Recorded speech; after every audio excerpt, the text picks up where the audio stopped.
Košarkarji Ketije Slovenske Bistrice so v prvi tekmi pred svojimi gledalci, in to v tretji državni ligi Vzhod, v športni dvorani slavili lepo zmago v sosedskem obračunu. Po 40 minutah igre so ekipo Kovinarstvo Bučar iz Miklavža domov poslali z rezultatom 68-53. Ali drugače povedano, gostje so domov šli s 15 točkami zaostanka. Najprej čestitam svojim fantom za zmago. Tekma ni bila lahka, kar kaže tudi rezultat po četrtinah. Nasprotnika smo zlomili dejansko tam 4-5 minut do konca tekme. Kljub temu, da smo imeli veliko premoči v centimetrih in kilogrami, smo se 3/4 mučili, ampak na koncu dobili tekmo. Novinci v tretji državni ligi Vzhod iz Miklavža so tekmo dobro preživeli v prvih 3/4. Prvo so obrnili sebi v prid 10-12. Drugo izgubili z 18-15, v tretji pa so zaostajali za 3 točke, rezultat 47-44. Jaz mislim, da smo se borili, koliko smo se lahko. Res, da smo v manjšini, ker nam manjkajo par igralcev, ki so poškodovani, naš center, Jaka in pa Miha, najboljši igralec, ampak se držimo, trudimo se, pa borimo.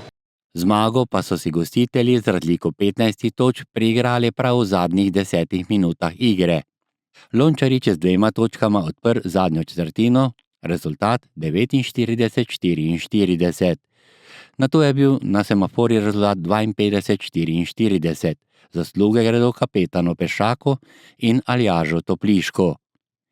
Potezo tekme smo videli za 12 točk prednosti, Naveza, Toplišek, Babšek, Vrečko.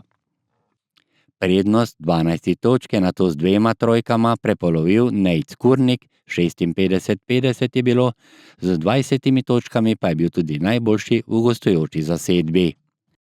3 minute do konca beležimo uspešen met najboljšega domačega strelca z 20 točkami Marka Babšek Vrečka. Vit Lončarič s trojko postavlja prednost 13 točk 63-50, v zadnjih 2 minutah pa so številni gledalci videli končni rezultat 68-53. Ja, bila je res naporna tekma, nismo bili razpoloženi za šut, imeli smo kar veliko odprtih šutov, pa jih nažalost nismo realizirali. Sicer smo bili brezbrani v obrambi, igrali agresivno, tako da ja, pol smo naredili preklop v glavi, še bolj dali na plin in povedli, 68-53. Torej, kako si danes podoživel osebno svoj nastop? Mislim, da je ok, vedno je lahko boljše, vedno so možnosti za izboljšave. Tako da mislim, da še imam jaz ogromno rezerve in ekipa ima ogromno rezerve, tako da moramo biti zaprti v dvorani, trenirati in to je to. Spremenjeno igralsko zasedbo Bistrice glede na lansko sezono pa sedaj čaka še en sosedski obračun, in to v zaostali tekmi tretjega kroga. V športno dvorano v soboto 1. novembra ob 18. uri prihaja Branik iz Maribora. Tako tradicionalno lepe tekme Bistrica Branik vsako sezono, tako da 1. novembra vse vabim, da pridete pogledati in navijati.